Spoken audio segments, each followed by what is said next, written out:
morning, Centennial. It's Friday, June 3rd. And you're watching the final Cen10 news show of the year. For the last time, I'm Connor Reddington. I'm Brody Williams. I'm Kayla McCullough. I'm Mitchell Greger. I'm Kelsey Mansfield. I'm Kristen Espinosa. And I'm Aaliyah Makahillis. This show is dedicated to the class of 2016. Stories this week revolved around seniors. One going out of the country for college. Another doing mission work for children in Africa. We also interview another FISD senior about her battles with anorexia. Then we talk to some seniors about their plans following graduation. Lastly, we hear from some siblings and parents who have messages for some graduates. We will close with our senior slideshow.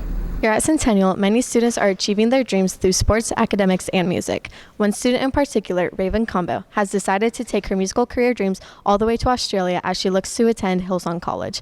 I met with Raven, friends, and family to get an update on the whole process and how Raven looks to achieve this goal. Out of all the other schools I was looking at, like here in America or like in Texas or something, the one thing that struck out to me about Hillsong was that it was like international, so like people from all around the world come to this one place for the same purpose, and so I feel like that was what was different. I don't know if I'm wording that right about Hillsong compared to everyone else. I'm excited about being in a whole different country and being with a whole, like, I don't know, the society's gonna be different and like the cultures and the places and stuff. That's exciting. I'm like going to be taken out of my comfort zone, so I'm going to be like stretched entirely, like spiritually and mentally, and the skills I'm going to get to going there. Well, so far I've really just been trying to get like my visas in order and having enough money so I can like accommodate myself there and like with cars or clothes and stuff like that. Well, I do have family that live there, so I won't be too alone by myself, so I plan on like coming back as much as I can, you know, if I have money, and calling, FaceTiming. I'm so lucky to have technology because the world becomes a smaller like place. It's kind of, I'm like really excited for her, but yet I'm kind of scared for her because like, first of all, she's gonna live by herself, let alone like in another country. So yeah, but it's super exciting because we went there earlier and like it's a lot of fun, and I know she's gonna have a lot of fun down there.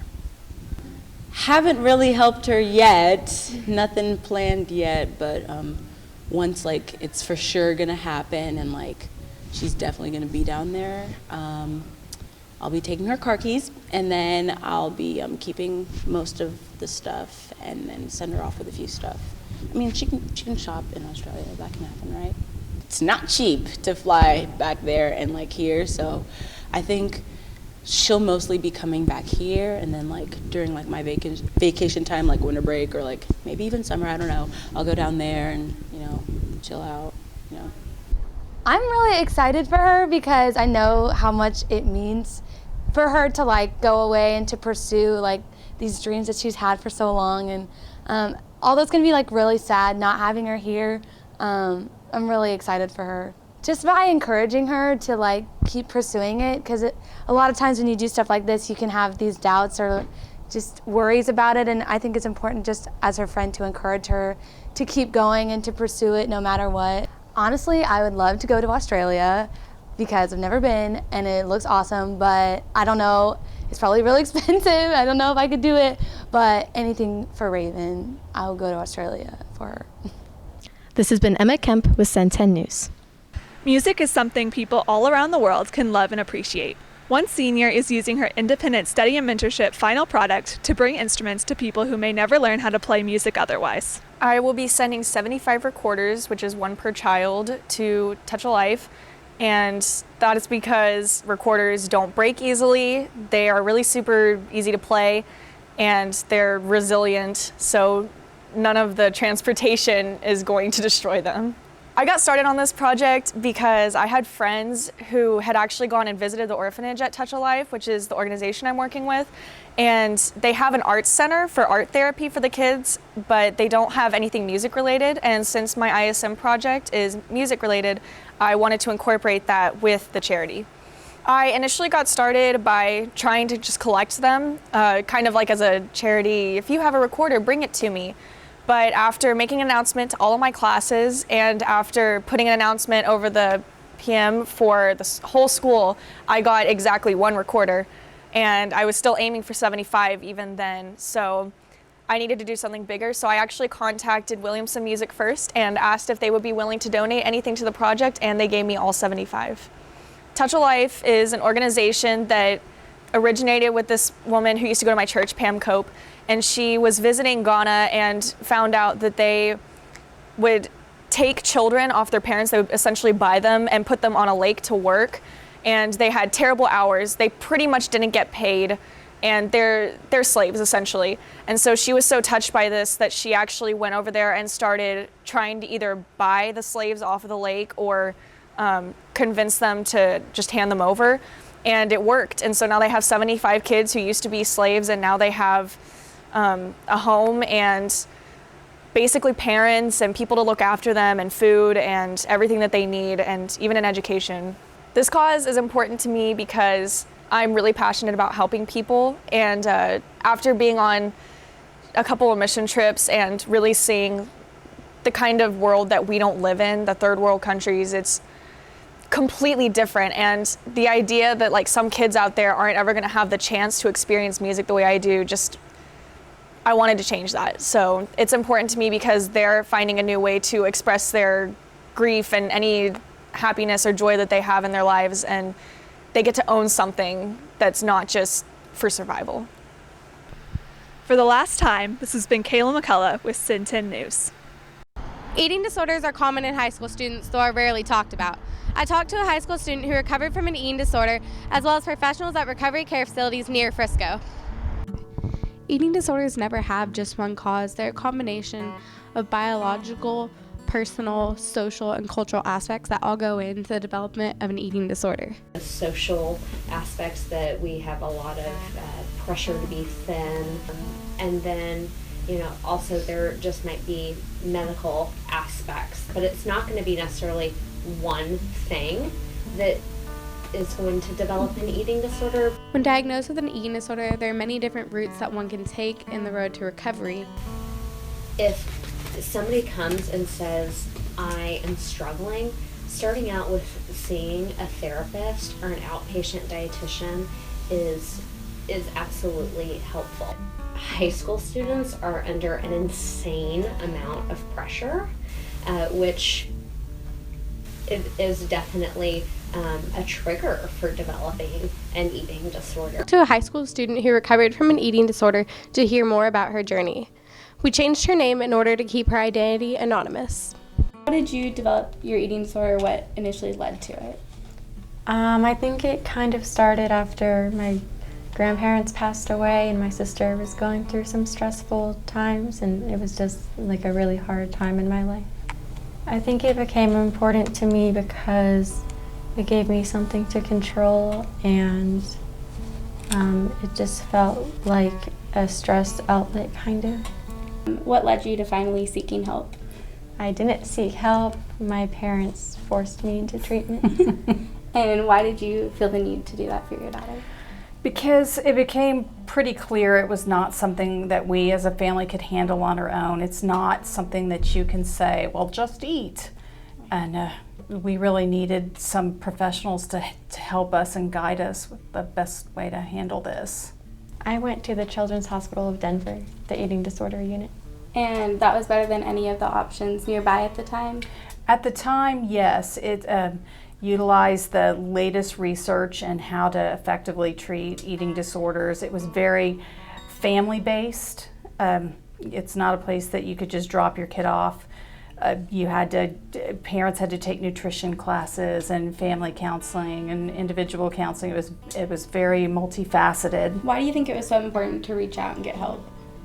I think it's important because this is deadly, and it's also just really miserable for you and everyone around you to deal with. This has the highest mortality rate of any mental affliction. I think I recently read that 23 people a day die from complications from eating disorders. This has been Emma Bittner, Cen10 News. Hey Titans, this is Connor Reddington with Cen10 News. As the year comes to a close and our seniors move on, we thought we'd talk to a couple and see what they're doing after high school. I am joining the Marines. I have family, friends, and friends in there, and I figure I'd follow in their footsteps. After high school, I'm attending Paul Mitchell Hair Academy to pursue my dream of being a hairstylist. I chose to go to Paul Mitchell because I'm an artistic person, and it's kind of been my dream for a while to be a hairstylist, and I'd love to pursue that. And I'm more of a hands-on person, so I wouldn't see myself like in an office for the rest of my life. I will be entering the Air Force to pursue a career in electrical engineering. Because I knew going into college would be a little too basic for me, because I get it, I'm setting up my own plan for college, but also at the same time, it'd be a little too easy, and I like challenges, so. My plans are to go to Texas Tech University and major in business. And maybe someday I'll run for a political office. That sounds like fun. My plans for after high school is to join the Marine Corps infantry.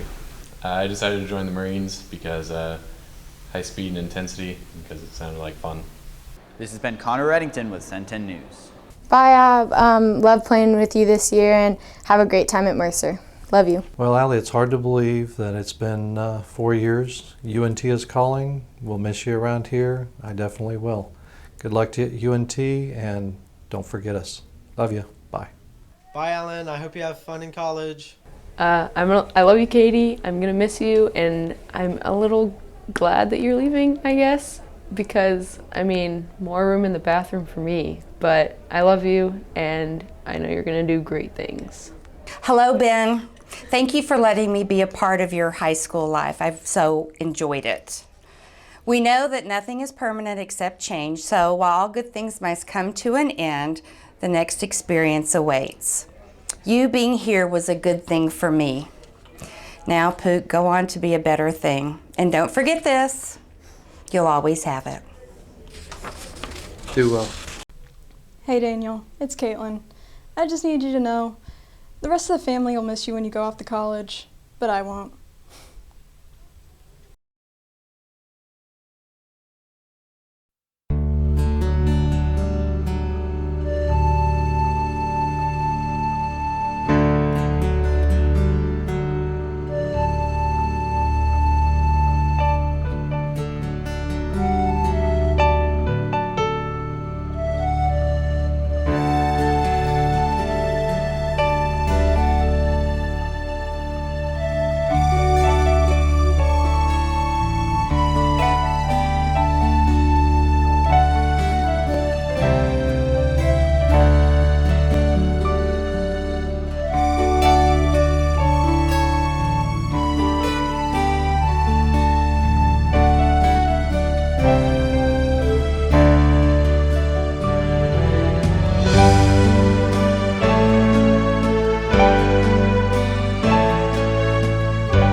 That's it for the 2012 to 2016 Titan TV Cen10 News Crew. Congrats to the class of 2016. Have a great summer.